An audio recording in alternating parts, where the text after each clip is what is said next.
Welcome to your storytelling. Enjoy the stories, and don't forget to subscribe. I still remember the day I met Jack. It was the kind of moment that people talk about in movies, the kind you never expect to happen in real life. He walked into the cafe where I worked, tall, confident, with the kind of smile that could turn a bad day into the best one. I was wiping down a table when our eyes met. Something about him made my breath hitch. Was it the way he looked at me like he already knew me? He ordered a coffee, black, and as I handed it to him, his fingers brushed against mine. A spark, real and electric. "What's your name?" he asked, his voice deep and warm. "Anna," I managed to say. "Anna," he repeated, like he was tasting it. "I think this is the best coffee I've ever had." I laughed, rolling my eyes. "It's just coffee." But in that moment, something inside me whispered that this was the start of something more than just coffee. It was the start of my greatest love story. After that first meeting, Jack kept coming back to the cafe. Every day at the same time, ordering the same black coffee, always with that charming smile. We'd chat for a few minutes each time, little conversations that felt like secrets shared between strangers who weren't meant to stay strangers. One day, he finally asked, "Would you like to get dinner with me?" My heart raced, but I played it cool, pretending to think about it before nodding. Our first date was simple, a small Italian restaurant with flickering candles and soft music. But to me, it felt magical. We talked for hours, sharing stories about our lives, our dreams, even our fears. I remember thinking how easy it was to be myself with him. No pretending, no walls. By the time he walked me home, my heart was already his. Under the streetlight, he hesitated, then leaned in and kissed me. Gentle, sweet, like he was afraid to rush. That kiss sealed it. I was falling for Jack, fast and hard. After that first date, we were inseparable. Days turned into weeks, and every moment with Jack felt like a dream I never wanted to wake up from. He had this way of making me feel seen, like I was the only person in the world who mattered. We explored the city together, laughing at silly things, sharing ice cream on park benches, watching sunsets by the river. He'd hold my hand like it was the most natural thing in the world, like it belonged there. I fell for his kindness, his sense of humor, the way he'd listen to me like my words were precious. I fell for the little things too, the crinkle in his eyes when he smiled, the way he'd tuck my hair behind my ear, his late-night texts that always made me smile. It wasn't just love. It was the kind of connection that felt written in the stars. I didn't know it then, but life had plans for us that would test this love in ways I never imagined. Jack was everything I ever dreamed of in a boyfriend. Thoughtful, funny, and endlessly supportive. He remembered the tiniest details about me, like how I loved rainy days and hated cold coffee. He'd surprise me with little notes tucked into my bag, or bring me flowers just because. It wasn't about grand gestures, though he was good at those too. It was about how he made me feel safe, cherished, and understood. We had our routines, like Sunday morning pancakes and late-night walks when we couldn't sleep. Every day with him felt like a gift, and I often caught myself wondering how I got so lucky. My friends envied our relationship, calling it perfect, and maybe it was. But deep down, I feared it was too perfect. I'd never known a love like this, and a small part of me wondered if something this beautiful could really last forever. I pushed the thought away, holding on to him tighter, not knowing that life was about to put our love to the ultimate test. Jack and I would spend hours dreaming about the future. We'd lie in bed, our fingers intertwined, talking about everything we wanted, traveling the world, buying a cozy little house with a garden, maybe even having kids someday. He'd describe our life in vivid detail. Lazy Sundays, family dinners, holidays filled with laughter. I could see it all so clearly, like it was already written in our stars. We talked about visiting Paris, eating croissants by the Seine, or road tripping across the US with nothing but a map and each other. Every dream felt possible with Jack by my side. He made me believe in forever, in happy endings. But life isn't a fairy tale, and sometimes, just when you think you've got it all figured out, the ground shifts beneath your feet. We were so busy building our world of dreams that we didn't see the storm quietly brewing on the horizon, ready to tear everything apart. The letter arrived on an ordinary day, tucked between bills and advertisements. I almost didn't open it right away. But when I did, my heart stopped. It was from immigration. I was being deported. My visa had expired due to a paperwork error I didn't even know existed. My hands trembled as I read the words over and over, hoping I'd misunderstood. But the reality was clear. I had to leave the country within weeks. I didn't know how to tell Jack. That night, I sat across from him, trying to find the words.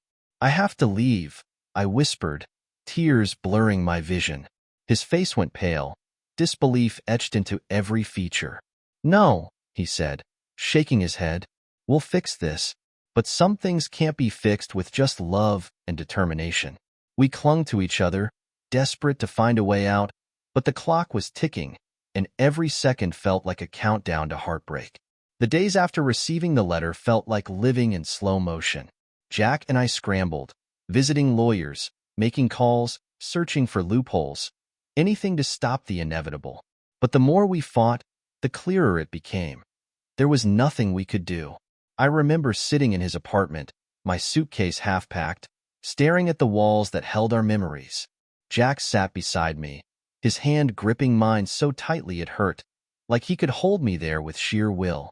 "This can't be it," he whispered, his voice breaking. We'd promised each other forever, but now forever had an expiration date. Our hearts were shattered, not because we stopped loving each other, but because love wasn't enough to stop the world from pulling us apart. The worst part wasn't leaving the country. It was leaving him, knowing I might never feel his arms around me again. Our last night together was both the most beautiful and the most heartbreaking of my life. We didn't sleep.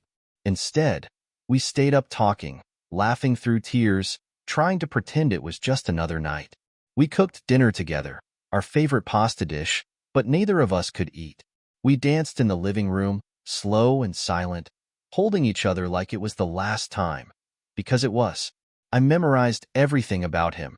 The way his eyes crinkled when he smiled, the warmth of his hands, the sound of his heartbeat when I rested my head on his chest. When the sun began to rise, casting a soft glow through the window, we sat in silence, holding hands, afraid to let go. "I'll find you," he whispered, his voice trembling. "No matter what, I'll find you." And even though my heart was breaking, I wanted to believe him. I needed to believe him. The airport was a blur of faces, announcements, and the crushing weight of goodbye. Jack held my hand so tightly I thought he'd never let go. But the reality of immigration officials and final calls couldn't be ignored. We stood at the gate, tears streaming down both our faces. "I love you," he said over and over, as if saying it enough times would make me stay. I kissed him like it was our last breath, trying to burn the memory of his lips into my soul. "Promise me," I whispered, my voice shaking. "Promise you won't forget." He cupped my face, his thumb brushing away a tear. "I could never forget you, Anna. You're my heart." The final call echoed through the airport, and with one last look, I turned away, my chest aching like I'd left a piece of myself behind. Because I had. I left my heart with Jack. Returning home felt like stepping into a life that no longer belonged to me. Everything was familiar, yet nothing felt the same. The streets I'd once known were just empty paths without Jack by my side. I tried to settle into a routine, but my heart wasn't in it. I missed the way he'd make me coffee in the morning, the sound of his laughter filling a room, the way his presence made me feel safe. Nights were the hardest. I'd lie awake, staring at the ceiling, clutching my phone, waiting for a message, a call, anything. I felt like a ghost, drifting through days that felt meaningless. People around me moved on with their lives, but I was stuck, trapped in memories of a love that felt both distant and painfully close. The world was still spinning, but mine had stopped the moment I left Jack behind. At first, Jack and I wrote to each other constantly. Long, heartfelt letters filled with "I miss you" and "I love you." Each envelope felt like a lifeline, carrying his words across oceans to reach me. I'd sit by the window, rereading his letters until the paper grew soft from my fingertips. His words were filled with hope, promises that we'd find a way back to each other. But as time passed, the letters came less frequently. Not because the love faded, but because life has a way of getting in the way. Jobs, responsibilities, time zones. They all became barriers we couldn't ignore. I told myself it didn't matter. His words still made my heart race, still made me believe in the impossible. But deep down, I wondered, how long can love survive on words alone? I clung to every letter like it was proof that our story wasn't over yet. Months passed, and the spaces between Jack's letters grew longer. I told myself he was busy, that life was just complicated. But doubt has a way of creeping in when silence stretches too long. I'd stare at my phone, willing it to ring, checking my inbox more times than I'd admit. The fear was always there, whispering, "What if he's moved on?" I hated that voice, but it grew louder with each passing day. My friends told me to let go, to move on. But how do you move on from someone who still holds your heart? I started to wonder if love had an expiration date, if distance was a slow poison we couldn't escape. I didn't want to believe it, but hope felt like sand slipping through my fingers. Was I holding on to a memory, or was Jack still holding on to me, too? One day, the letters stopped. No calls, no messages, just silence. At first, I thought maybe something had happened. Maybe he was sick or lost his phone. But as days turned into weeks, I had to face the painful truth. Jack was gone. Not physically, but from my life. The silence was deafening. I'd pick up my phone out of habit, fingers hovering over his number, but I never pressed call. I was too afraid to hear a stranger's voice or worse, nothing at all. The ache in my chest grew heavier with each unanswered day.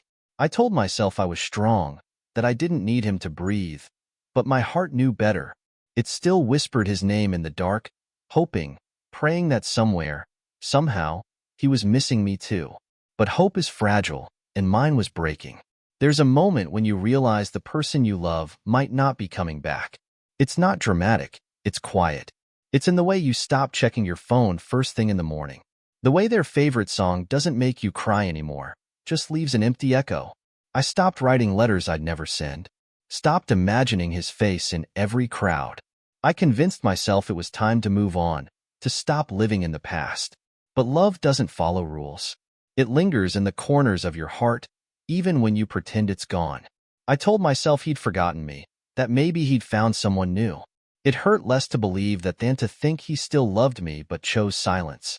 I tried to forget him, but forgetting Jack was like trying to forget how to breathe. Impossible.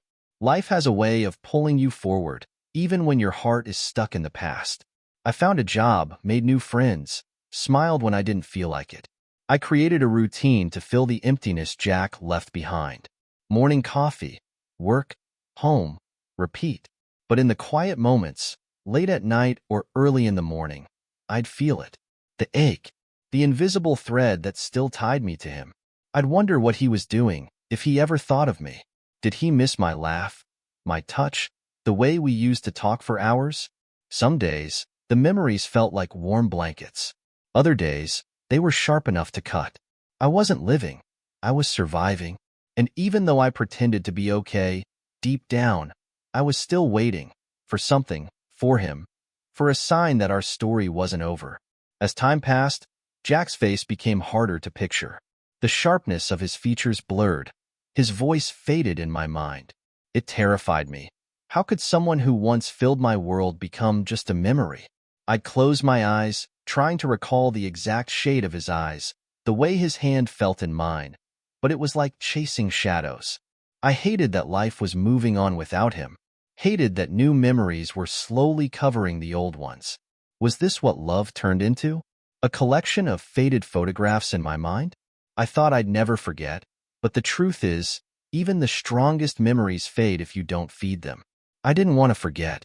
I wanted to hold on to him forever. But life doesn't give you that choice. It moves on, even when your heart refuses to. Just when I thought I'd buried the last fragile piece of hope, it happened. My phone buzzed with a message from an unknown number. I almost ignored it, thinking it was spam. But something made me open it. The message was simple. "Anna, it's me, Jack." My heart stopped. I read it over and over, unable to believe it. My hands trembled as I replied, my fingers shaking so badly I could barely type. "Jack? Is it really you?" Seconds felt like hours before his reply came. "It's really me. I've been looking for you." I couldn't breathe. My heart raced with a mix of joy, fear, and anger. Where had he been? Why had he disappeared? 1,000 questions swirled in my mind, but one feeling drowned them all. I wasn't forgotten. He was still out there, and he was looking for me. The messages came fast after that first one. Jack told me he'd been trying to find me for months. His life had fallen apart after I left. He lost his job, had to move, and somewhere in the chaos, he lost my number and even my address. His voice messages cracked with emotion, filled with apologies and promises. Hearing his voice again was like a punch to the chest. I wanted to scream at him, to ask why he didn't try harder. But mostly, I wanted to hold him. My heart battled my mind. Logic screaming, "Don't trust him," while my heart whispered, "It's Jack." We talked for hours, catching up on everything and nothing. I realized then, I never stopped loving him. The connection was still there, as strong as ever, buried under months of silence. After weeks of talking every day, Jack said the words I never expected to hear. "I'm coming for you." My heart raced. He wasn't just talking. He had a plan. He'd saved up, arranged time off work, and booked a flight. He was serious. The thought of seeing him again filled me with both excitement and fear. What if things had changed? What if we weren't the same people anymore? But love doesn't always make sense. It doesn't ask for guarantees. I found myself standing in front of the mirror, wondering if he'd still see me the same way. Would he still find the girl he fell in love with? Or would we be strangers trying to relive the past? Despite my fears, one thing was clear. Jack was coming, and our story wasn't over yet. The days leading up to Jack's arrival felt endless. Every morning, I woke up with butterflies, counting down the hours. I cleaned my apartment twice, picked out outfits I never wore, rehearsed what I'd say when I saw him. But how do you prepare for the moment you meet the love you thought you'd lost forever? Doubts crept in. What if he changed? What if I changed? But underneath the fear was hope, shining brighter than it had in years. I kept staring at my phone, tracking his flight like it held my future. The night before he arrived, I couldn't sleep. My heart raced with anticipation, my mind replaying every memory of us. Our first kiss, our last goodbye. Tomorrow, I'd see him again. Tomorrow, the space between us would disappear. The airport was loud and crowded, but all I could hear was my heartbeat. I stood there, scanning every face, my hands trembling. Then I saw him. Jack. He looked different, older, maybe, a little more tired, but his eyes were the same. The moment our eyes met, the world faded. He dropped his bag and ran to me. I didn't even think. I just ran too. We collided in a hug so tight it felt like we were trying to erase all the time we'd lost. He cupped my face, his hands shaking. "Anna," he whispered, like my name was the most precious thing he'd ever said. Then he kissed me. Right there, in the middle of the airport, surrounded by strangers, we found each other again. It wasn't perfect. It was better. It was real. Being with Jack again felt surreal. At first, it was like we'd never been apart. We laughed, talked, and touched like we were trying to make up for lost time. But beneath the joy was a quiet tension, the weight of everything unsaid. One evening, as we watched the sunset, he finally spoke. "I'm sorry for disappearing, Anna. I thought about you every day." I wanted to be angry, to yell and ask why he didn't find me sooner. But looking into his eyes, I saw the same pain I carried. Life had pulled us apart, but it never took away our love.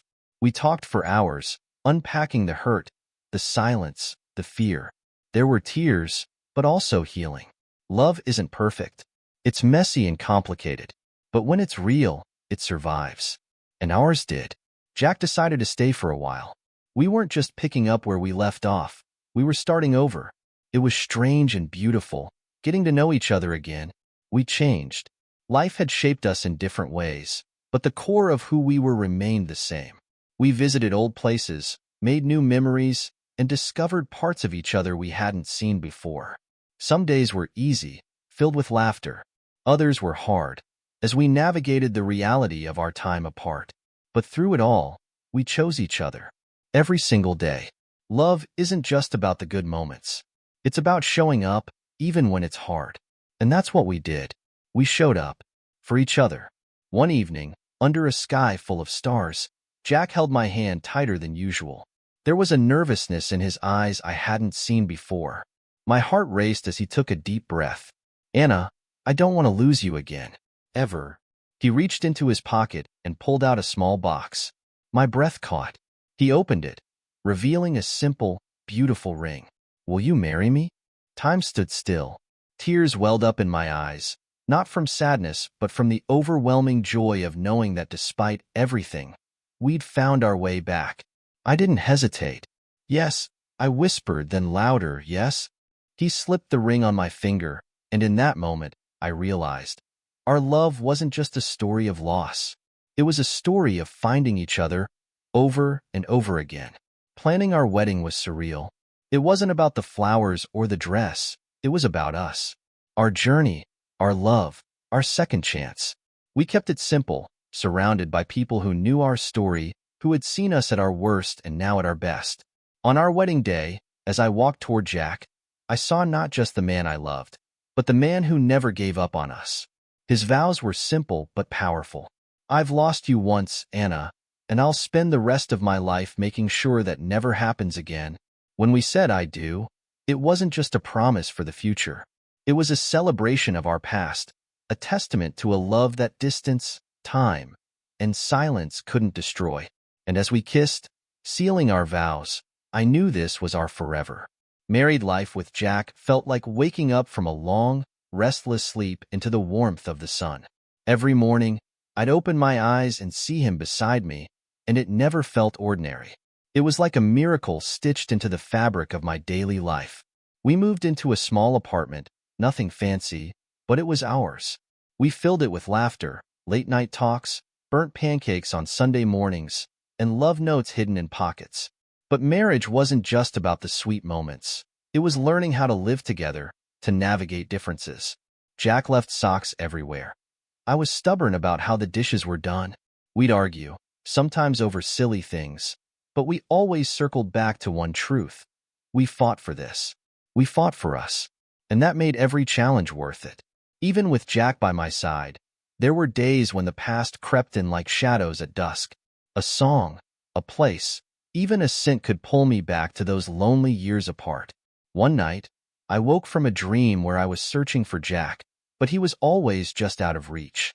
I sat in the dark, heart racing, trying to shake the feeling. Jack woke up, his sleepy eyes filled with concern. "What's wrong?" he whispered. I hesitated, afraid it was silly, but then I told him about the dream, the fear of losing him again. He pulled me close, his heartbeat steady against my ear. "I'm here," he whispered, over and over, like a mantra. It didn't erase the fear completely, but it reminded me that love isn't just about never feeling afraid. It's about having someone who stays, even when you are. Jack and I started dreaming about the future, buying a house, maybe starting a family. It was thrilling and terrifying. We'd sit on our tiny balcony, coffee in hand, mapping out plans under the stars. But dreams come with risks. Jack wanted to start his own business, something he'd always talked about. I supported him, even when it meant tight budgets and late nights. Watching him chase his dream reminded me why I fell in love with him. His passion, his determination. There were setbacks, moments of doubt, but we faced them together. It wasn't about the business or the money. It was about us believing in each other. Building a life isn't just about the big milestones. It's the small, everyday moments, shared glances, quiet support, holding hands in the dark, that truly matter.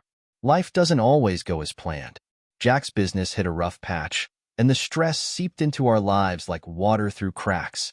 Arguments became more frequent, snapped words, slammed doors. It wasn't about us, but it felt like it. One night, after another fight about finances, I sat alone in the kitchen, tears streaming down my face. I thought about the years we'd spent apart, how desperately I'd wanted to be with him. And here we were, together, but distant. Jack found me there, silent, his own eyes tired and sad. He didn't say anything at first, just sat beside me, taking my hand. "I'm scared," he admitted softly. "Not of losing the business, of losing me." That's when I realized Love isn't just about surviving distance. It's about surviving the hard times together. We weren't perfect, but we were us. And that was enough. After that night, Jack and I promised to fight the problems, not each other. We started small, more honest conversations, less pride, more vulnerability. We laughed again, even in the middle of chaos, because laughter was our glue. We learned to apologize, to forgive without keeping score. Slowly, the weight lifted. The business stabilized, but more importantly, we stabilized. I realized that marriage isn't a fairy tale. It's a choice you make every day. To show up, to stay, to love, even when it's hard. Especially when it's hard. One evening, as we watched the sunset, Jack squeezed my hand and said, "We made it through worse. We'll always make it." And I believed him. Because love isn't about never breaking. It's about knowing you can always put the pieces back together. One ordinary morning, I felt different, tired, dizzy, off. I brushed it off as stress until the days piled up and a thought crept in. Could I be? I bought a test, heart pounding as I waited. 2 lines. Positive. I stared at it, disbelieving. When Jack came home, I blurted it out. "I'm pregnant." His face went blank for a second, then slowly broke into the biggest smile I'd ever seen. He pulled me into his arms, laughing and crying all at once. "We're going to be parents," he whispered, as if saying it out loud made it real. I was scared, terrified, actually. But looking into Jack's eyes, I knew one thing. Whatever came next, we'd face it together, just like we always had. Pregnancy was a roller coaster. Emotions, cravings, sleepless nights. Jack was there for all of it, attending every appointment, reading parenting books like his life depended on it. He'd talk to my belly, his voice soft and full of wonder, saying, "Hi, little one. It's your dad." Watching him prepare to be a father made me fall in love with him all over again. But it wasn't all magical. I was hormonal, uncomfortable, and scared of the future. What if I wasn't a good mom? What if we weren't ready? One night, overwhelmed by fear, I broke down. Jack held me, letting me cry it out. "We'll figure it out," he said gently. "We always do." And somehow, those simple words were enough. Because love isn't about having all the answers. It's about facing the questions together. The day our baby arrived was both chaotic and miraculous. Labor was intense, hours of pain, fear, and exhaustion. But Jack never left my side, holding my hand, whispering encouragements through my tears and screams. And then, after what felt like forever, I heard the first cry. Our baby, a tiny, perfect little human we'd created together. They placed her in my arms, and everything else faded. Jack cried, really cried, his face soft with awe and love. "She's perfect," he whispered. I looked at him, at this man who had been my everything through distance, loss, fear, and hope. And now, he was a father. Our family had grown, but so had our hearts. That day changed everything, but in the best way. Parenthood was nothing like I expected.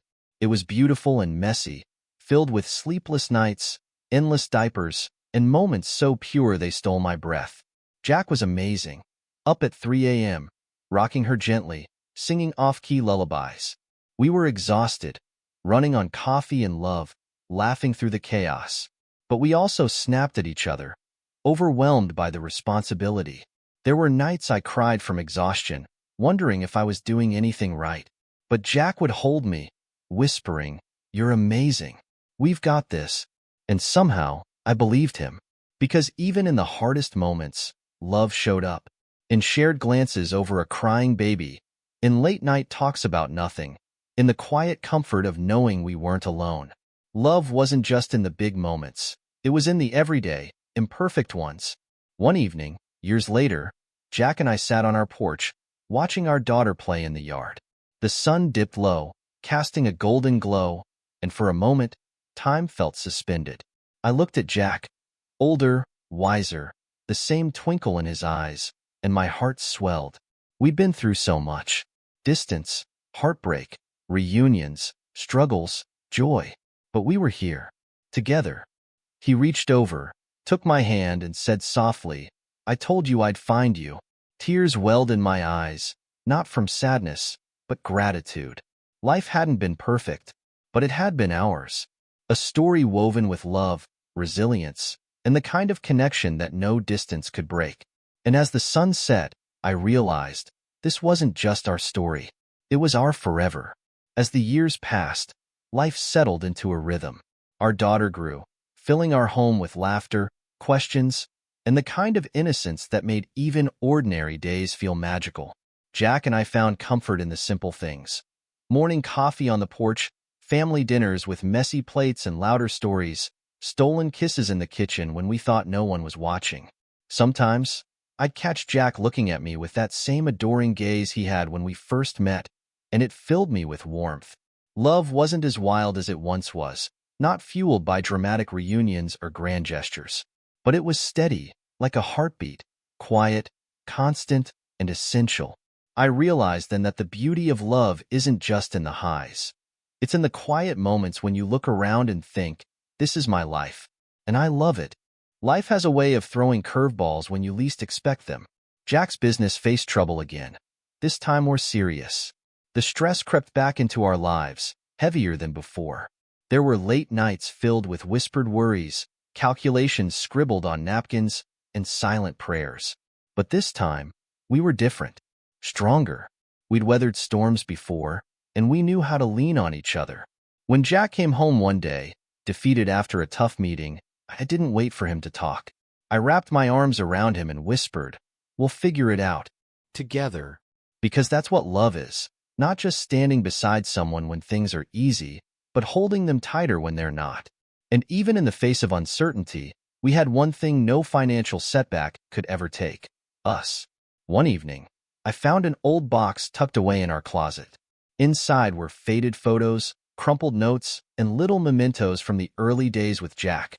Plane tickets, handwritten letters, even the receipt from our first dinner together. I sat on the floor, flipping through them, memories flooding back. Jack found me there, tears in my eyes but a smile on my face. We spent hours going through everything, laughing at our younger selves, touched by how far we'd come. "We've lived a lifetime already," he whispered, holding one of my old letters close.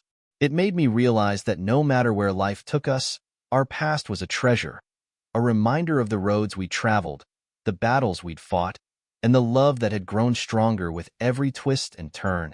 As our daughter grew, so did we. Parenthood changed us in ways we never expected. We learned patience, lots of it. We discovered new fears, like the anxiety of her first day at school, and new joys, like hearing her say, "I love you, Mommy and Daddy," with that pure, childlike sincerity. Watching Jack be a father was one of the greatest gifts. He wasn't perfect, none of us were, but he loved with his whole heart. We made mistakes, sure, but we always circled back to what mattered: family. There were days we were exhausted, snapping over little things, but even on those days, I'd look at him and think, this is the man who crossed oceans for me, and that thought always softened the edges of our struggles.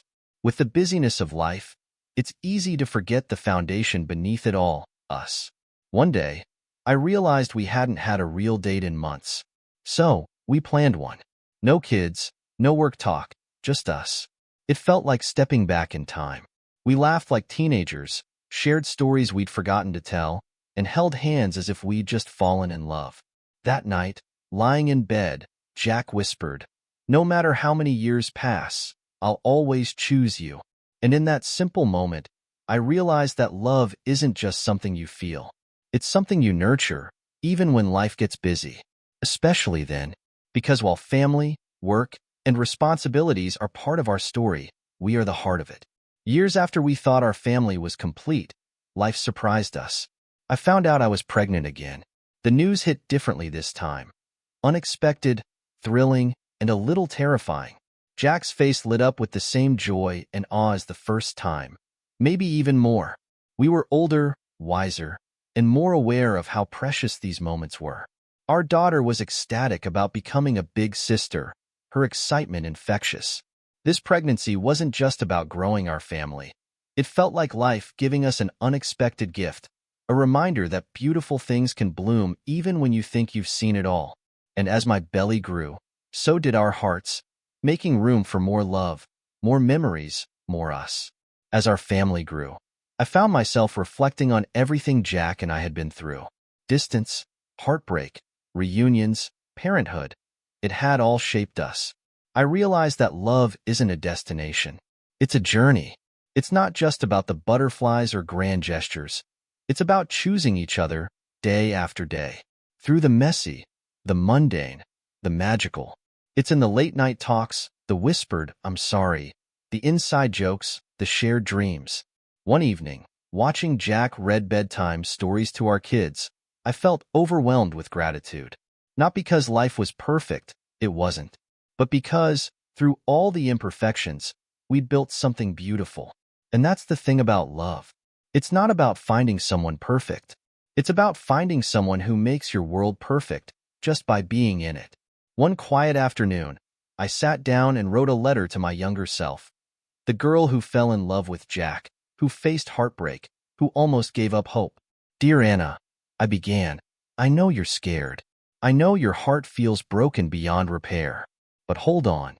Love will find its way back to you, in ways you can't imagine. The pain you feel now? It's shaping you. It's making room for a love that's real, resilient, and extraordinary. One day, you'll sit beside the man who crossed oceans for you, surrounded by the family you built together. And you'll realize it was all worth it." Writing those words was healing. It reminded me that every heartbreak, every tear, every uncertain step had led me here. To this life, to this love. Jack and I often talked about our journey. The ups, the downs, the unexpected turns. "We've lived a lifetime," he'd say, his eyes crinkling with that familiar warmth. But it never felt like an ending. Love, after all, isn't a story with a neat conclusion. It's an ongoing adventure. We grew older, watched our children chase their own dreams, and found new dreams of our own. We traveled, explored, laughed, and sometimes just sat quietly, holding hands, content in the silence. Because love doesn't always need words. It just is. And as we navigated each new chapter, one thing remained constant. Our choice to show up for each other. Every day, without fail. As our children grew, they'd ask about our story. How we met, how we found each other again. Jack and I would share it, laughing at the dramatic parts, tearing up at the tender ones. But beyond the words, I hoped they'd understand the lesson woven into every chapter, that love isn't always easy. It's not about perfection. It's about resilience, forgiveness, and the courage to choose each other even when it's hard. Our story wasn't just ours. It was a legacy we'd passed down, a testament to the power of love that crosses borders, defies odds, and stands the test of time. And as I looked at the family we'd built, I knew our love story would live on, not just in words, but in the hearts we'd touched. As time passed, Jack and I learned the true power of patience, not just with each other, but with life itself. We understood that some things take time to grow and develop, and that includes love. In the early years, we had rushed, pushed, and sometimes demanded answers. But now, in the quiet peace of our home, we knew that patience was the key. Watching our children find their paths, waiting for dreams to materialize, and seeing relationships blossom in their own time filled us with a deep sense of contentment.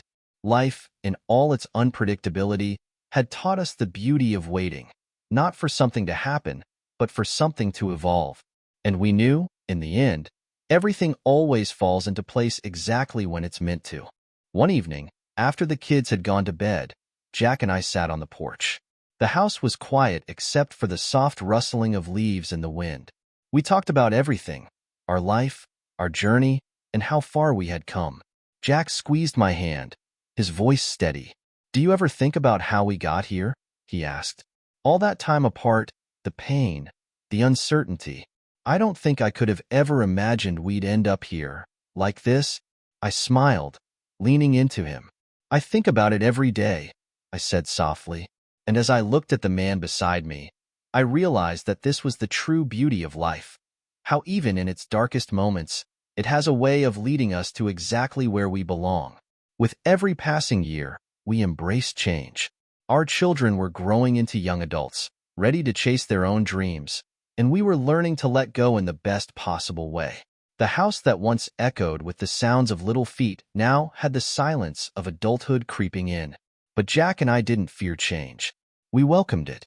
We'd been through so much already: distance, time, heartache, and we knew that change wasn't something to run from. It was a natural part of life's rhythm, and we were ready to dance to its beat. With each new phase, we became more resilient, more connected, and more certain that together we could weather anything. As we sat together, surrounded by the lives we had built, I marveled at how full our hearts had become. We had grown together in ways I never imagined possible. Every challenge, every obstacle, had only made our love stronger. Our daughter, now a young woman, sat with us, sharing her own dreams for the future. It was a moment of full circle, a moment where the past, present, and future all converged. We'd created a life together, one built on trust, respect, and, most of all, love. Jack kissed my forehead, his words simple but profound. "I will always choose you. Always." And in that moment, I knew this was it. This was the kind of love that lasts. It's funny how life moves in waves, some gentle, others crashing against us. But through it all, love has been the constant, the anchor, the thing that kept us grounded when everything else seemed uncertain. Jack and I have been through it all: distance, heartache, joy, uncertainty, and everything in between. And now, as we look ahead, I realize that love isn't just about the good times. It's about finding someone to hold on to when life gets hard, to laugh with when it's easy, and to grow with, no matter what comes. We've written our story, and though it's not perfect, it's ours. And that's enough. Because love, in the end, is about forever. And forever, for us, is just beginning.